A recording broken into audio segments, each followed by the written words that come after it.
Gurazala AP NGOs association నందు 80వ స్వతంత్ర దినోత్సవ వేడుకలు ఎంతో ఘనంగా నిర్వహించారు. జాతీయ జెండాను ఏపీ ఎన్జీఓస్ ప్రెసిడెంట్ హనుమంతరావు ఆవిష్కరించారు. ఈ సందర్భంగా ప్రభుత్వం అందించే ఫలాలు దిగువనున్న వర్గాలందరికీ అందేలా చూడాలని Gurazala AP NGO president Shri Unnam Hanumantharao కోరారు.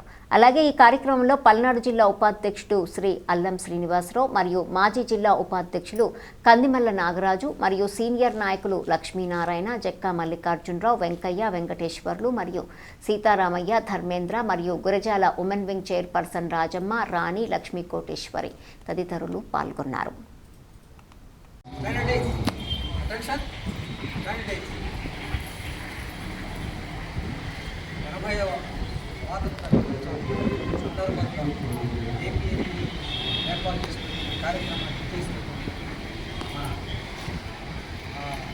ఉద్యోగస్తులు అందరికీ కూడా ఏపీఎన్జీఓస్ తరఫున శుభాకాంక్షలు తెలియజేస్తూ ఈ కార్యక్రమాన్ని ఏపీఎన్జీఓస్ ప్రెసిడెంట్ అయినటువంటి హనుమంతరావు గారు